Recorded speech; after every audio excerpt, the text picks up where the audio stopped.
दोस्तों नमस्कार। स्वागत है आपका हमारे इस YouTube मंच पर। दोस्तों आज राहुल गांधी ने प्रधानमंत्री नरेंद्र मोदी को आखिरी चैलेंज दे दिया। आज तो सीधे सीधे बात कह दी, प्रधानमंत्री बदलने की वार्निंग तक दे दी। और प्रधानमंत्री बदलने की वार्निंग देने की ताकत, जो लोकतांत्रिक वार्निंग देने की ताकत अगर राहुल गांधी के पास आई तो इस देश की जनता ने 18वीं लोकसभा के चुनाव में इंडिया गठबंधन को वो ताकत दी। आज मौका था। चर्चा संविधान को लेकर थी, चर्चा सामाजिक न्याय को लेकर थी और चर्चा आरक्षण और अवसर की समानता को लेकर थी। स्थान इलाहाबाद यानी प्रयागराज का था, जवाहरलाल नेहरू की धरती, सामाजिक न्याय के प्रणेता विश्वनाथ प्रताप सिंह की धरती। और वहां जाकर जो संदेश दिया गया, उस संदेश को यदि आप पढ़ने की कोशिश करें तो साफ दिखाई देता है कि राहुल गांधी ने जो कमिटमेंट कर दी, उसके बाद नरेंद्र मोदी के लिए सत्ता में अब गिने चुने दिन शेष रह गए हैं। बतौर प्रधानमंत्री सत्ता का ऑक्सीजन, सत्ता को बनाए रखने के लिए जरूरी ऑक्सीजन अब खत्म होता जा रहा है। और जब सत्ता को बनाए रखने के लिए किसी भी नेता, पार्टी या गठबंधन के पास जरूरी ऑक्सीजन खत्म होता चला जाता है तो उसके बाद वैकल्पिक सत्ता के निर्माण की प्रक्रिया शुरू हो जाती है। एक के बाद एक कई बातें राहुल गांधी ने कह दी और यहां तक कह दिया कि प्रधानमंत्री भी बदलना पड़ सकता है। और प्रधानमंत्री बदलने की बात जब राहुल गांधी ने कही तो एक साथ कई दरवाजे खोल दिए। सामाजिक न्याय के मुद्दे पर, 50% आरक्षण के बैरियर को तोड़ने के मुद्दे पर प्रधानमंत्री बदलने की बात कह दी। कई सारे राज एक साथ आज राहुल गांधी ने खोल दिए। इतनी साफगोई के साथ कोई भी नेता अपनी रणनीतियों को तभी बताने की कोशिश करता है जब संख्या बल उसके पास हो, सत्ता के मैजिक फिगर के बेहद करीब पहुंच रहा हो। और उस परिस्थिति में जब बैसाखियों पर टिकी हुई सत्ता सामाजिक न्याय से पीछे हट रही हो, सामाजिक न्याय की मंशा को प्रदर्शित करने में कोई रोल दिखाई नहीं दे रहा हो, तो आप साफ समझ सकते हैं कि आने वाले दिन 4 राज्यों के विधानसभा चुनाव के बाद की परिस्थितियां बेहद प्रतिकूल दिशा में जा रही है। नरेंद्र मोदी और अमित शाह के गुजरात लॉबी के प्रतिकूल दिशा में। राहुल गांधी ने आज जो बातें कही उसमें नीतीश कुमार के लिए प्रधानमंत्री पद का दरवाजा तो नहीं खोल दिया? क्या नीतीश कुमार को खुला ऑफर तो नहीं दे दिया प्रधानमंत्री पद का?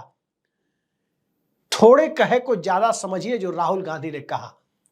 राहुल गांधी ने 2-3 बातें कही, उसमें नंबर 1 जो सबसे महत्वपूर्ण बात है वो ये कहा कि मैं ये नहीं चाहता कि मुझे कोई मेरे कामों की वजह से याद रखे। इस तरह का शौक नहीं है।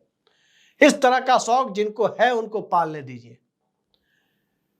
इतिहास में अमर होने के लिए राहुल गांधी नहीं आए हैं, आज साफ इशारा कर दिया।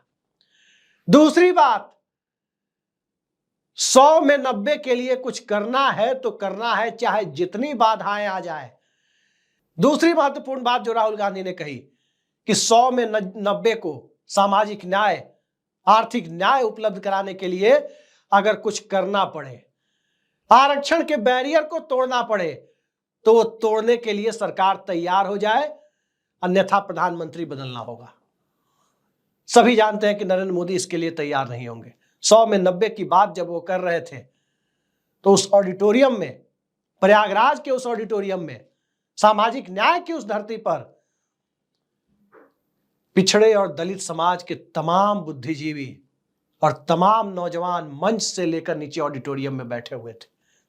और उसके बाद जो परिस्थितियां बनती दिख रही है, साफ जाहिर हो जाता है कि क्या नीतीश कुमार इन परिस्थितियों को पहले से भांप चुके हैं? क्या चंद्रबाबू नायडू इन परिस्थितियों को पहले से भांप चुके हैं? क्या जयंत चौधरी इन परिस्थितियों को पहले से भांप चुके हैं? और क्या एचडी देवेगौड़ा और एचडी कुमारस्वामी इन परिस्थितियों को भांप चुके हैं कि सियासत तो अब मंडल पॉलिटिक्स पार्ट 2 होनी है, सियासत जाति जनगणना की होनी है, सियासत आरक्षण बढ़ाने की होनी है। और जब राहुल गांधी साफ इशारा कर रहे हैं कि प्रधानमंत्री बदलना होगा, तो इसके पीछे स्पष्ट संकेत है कि प्रधानमंत्री पद के साथ कांग्रेस पार्टी कंप्रोमाइज करने के लिए भी तैयार है। विपक्ष की सरकार बनाना पहला एजेंडा है। ताकि जाति गणना, आरक्षण का 50% बैरियर तोड़ना और सामाजिक न्याय सुनिश्चित करना, इन तीनों एजेंडे को पूरा किया जा सके। नीतीश कुमार सबसे पहले इस एजेंडे पर चले। हिंदी भाषी भारत में जाति गणना को, कास्ट सेंसस को किसी ने मुद्दा बनाया तो वो नीतीश कुमार है। बिहार में जाति गणना कराई, उसके साथ साथ सामाजिक आर्थिक गणना भी कराई और उस काउंटिंग के बाद आरक्षण बढ़ाने का फैसला भी लिया, लेकिन हाई कोर्ट के द्वारा उस फैसले को निरस्त कर दिया गया। और अब जनता दल यूनाइटेड की तरफ से डिमांड है कि 9वीं अनुसूची में इस विषय को, संविधान के 9th शेड्यूल में इस विषय को डाला जाए। विधानसभा के अंदर नीतीश कुमार ने बात कही, लेकिन सरकार ने अब तक डाला नहीं है। विशेष राज्य का दर्जा बिहार के लिए मांगा, वो पूरा नहीं किया है। चंद्रबाबू नायडू की स्थिति देखें तो चंद्रबाबू नायडू को जितने पैसे अपने राज्य के विकास के लिए चाहिए, वो पैसे मिलने की कोई संभावना नरेंद्र मोदी सरकार से दिख नहीं रही है। ऊंट के मुंह में जीरा की तरह थोड़े बहुत पैसे दिए जा रहे हैं। ठीक है, स्थिति अपनी राजनीति, आइडेंटिटी पॉलिटिक्स, किसान पॉलिटिक्स, इन सब को लेकर के भारत रत्न देकर चुनावी समझौता तो कर दिया गया जयंत चौधरी की पार्टी के साथ। उनके दादा पूर्व प्रधानमंत्री चौधरी चरण सिंह को भारत रत्न देकर जो राजनीतिक सौदेबाजी चुनाव में हुई, उस सौदेबाजी की उम्र भी बहुत ज्यादा नहीं दिखती। अनुप्रिया पटेल को भी अपनी राजनीतिक लाइन खींचनी है। चिराग पासवान तो हर मुद्दे पर केंद्र सरकार के साथ नाइत्तेफाकी का सार्वजनिक प्रदर्शन कर रहे हैं।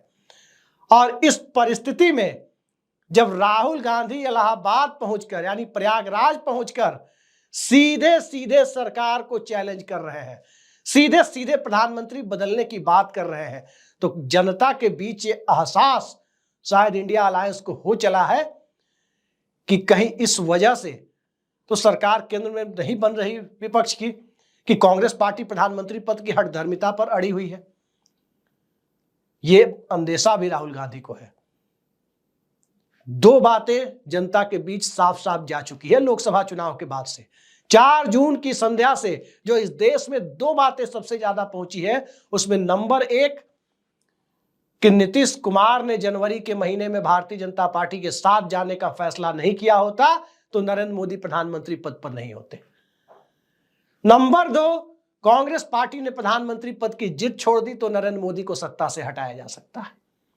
आज राहुल गांधी ने इन दोनों बातों पर अपनी तरफ से, अपनी पार्टी के स्टैंड को लेकर एक तरह से पहले संकेत को साफ रूप से प्रदर्शित कर दिया है। बिल्कुल स्पष्टता के साथ क्लियर कर दिया है कि अब प्रधानमंत्री बदलना एजेंडा है, इस देश में सामाजिक न्याय एजेंडा है, कांग्रेस पार्टी का ही प्रधानमंत्री बने। इस बात पर राहुल गांधी ने दूर दूर तक चर्चा नहीं की है।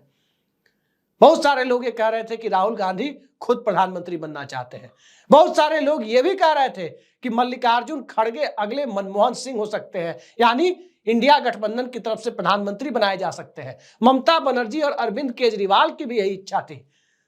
लेकिन अब जब नंबर गेम में इंडिया गठबंधन तकरीबन 25-30 सीट पीछे दिखाई दे रहा है और उस परिस्थिति में 25-30 सीटें उन पार्टियों की वजह से, उन पार्टियों के एनडीए का दामन छोड़ने से पूरा होती दिखाई दे रही है, जो पार्टियां जाति गणना और आरक्षण बढ़ाने की समर्थक है, जो पार्टियां वक्फ बिल से लेकर के लैटरल एंट्री के मुद्दे पर सरकार के खिलाफ है, जो पार्टियां ब्रॉडकास्ट बिल से लेकर के चुनावी हिंदुत्व की राजनीति तक हर जगह नरेंद्र मोदी की राजनीति से इत्तेफाक रखती हुई नजर नहीं आती। तो इन सारी पार्टियों को एक साथ जोड़कर और इस बीच में आरक्षण को लेकर सबसे ज्यादा गर्म सियासत यदि आज की तारीख में हिंदी भाषी भारत के बाहर हो रही है और संयोगवश वहां चुनाव होने जा रहा है, यानी महाराष्ट्र में, तो एकनाथ शिंदे की पार्टी के सांसदों को भी महाराष्ट्र के विधानसभा चुनाव खत्म होते होते अपनी अलग लाइन खींचनी है। और इन सारी परिस्थितियों को, दीवार पर लिखी हुई इबारत को, शीशे की तरह साफ दिख रहे हालात को पढ़ते हुए आज राहुल गांधी ने प्रयागराज से जो संदेश दिया है, वो संदेश बिहार के गांव गांव, कस्बे कस्बे के दौरे पर निकले हुए, हर रोज दौरे पर जा रहे नीतीश कुमार के लिए भी है। वो संदेश इंडिया गठबंधन के तमाम उनके सहयोगी दलों के लिए भी है। वो संदेश पीडीए का नारा लगाने वाले अखिलेश यादव के लिए भी है। वो संदेश चंद्रशेखर रावण और उनकी आजाद समाज पार्टी के लिए भी है। और वो संदेश उनके लिए भी है जो दक्षिण भारत में पैकेज और दिल्ली से आर्थिक राहत की सियासत को आगे बढ़ाते हुए नरेंद्र मोदी से कोई तरह के समझौते की उम्मीद न रखने के बावजूद सिंगल लार्जेस्ट पार्टी के सिद्धांत पर भारतीय जनता पार्टी के साथ अब तक टिके हुए हैं। चंद्रबाबू नायडू और पवन कल्याण, सामाजिक न्याय की राजनीति कांग्रेस के लिए नई राजनीति है। दरअसल नई राजनीति इसलिए है क्योंकि जिस वक्त विश्वनाथ प्रताप सिंह ने मंडल कमीशन की सिफारिशों को लागू करने का फैसला किया था, उस वक्त बीजेपी और आरएसएस से जुड़ा हुआ छात्र संगठन एबीवीपी, अखिल भारतीय विद्यार्थी परिषद, और कांग्रेस से जुड़ा हुआ छात्र संगठन एनएसयूआई, दोनों इसके विरोध में दिल्ली की सड़कों पर उतरे हुए थे। और विरोध प्रदर्शन की वो तस्वीर ऐतिहासिक तस्वीर के रूप में दर्ज हुई, जिसने इस देश में और देश की राजधानी में एक मेट्रो स्टेशन का नाम भी एक छात्र आंदोलनकारी के नाम पर करने की व्यवस्था तक लाकर के खड़ा कर दिया। लेकिन तब वो साल दूसरा था और आज साल दूसरा है। आज सियासत मंडल पॉलिटिक्स को नए कलेवर में ढालकर हो रही है।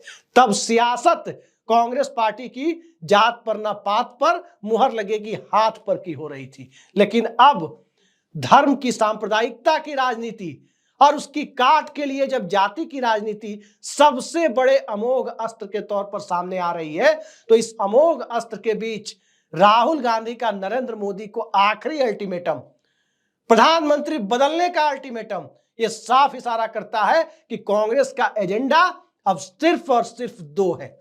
राहुल गांधी का एजेंडा सिर्फ और सिर्फ दो है। एक एजेंडा सामाजिक न्याय, उस मिशन को पूरा करना जिसके लिए 50% आरक्षण के बैरियर को तोड़ना है। दूसरा एजेंडा, इस एजेंडे को पूरा करने के लिए प्रधानमंत्री किसी को भी बनाना पड़े तो मौजूदा प्रधानमंत्री को बदलने के लिए और किसी को प्रधानमंत्री बनाने और बनवाने के लिए राहुल गांधी और कांग्रेस पार्टी तैयार बैठे हैं। तो नीतीश कुमार के लिए साफ इशारा है कि लाल किले की प्राचीर से उनके लिए रास्ता खुलता हुआ दिख रहा है कि 15 अगस्त 2025 को प्रधानमंत्री के रूप में लाल किले से राष्ट्र को संबोधित करने का मौका भी राहुल गांधी दे सकते हैं। लेकिन सामाजिक न्याय के मिशन के लिए, जिस मिशन को नीतीश कुमार ने शुरू किया और अब उस मिशन को राहुल गांधी आगे बढ़ा चुके हैं, उसके लिए सबसे पहले नरेंद्र मोदी का दामन छोड़ना होगा, भारतीय जनता पार्टी का दामन छोड़ना होगा। और दूसरी तरफ चंद्रबाबू नायडू के लिए संदेश है कि सामाजिक न्याय है तो आर्थिक न्याय के एजेंडे से पीछे हटने का सवाल ही पैदा नहीं होता।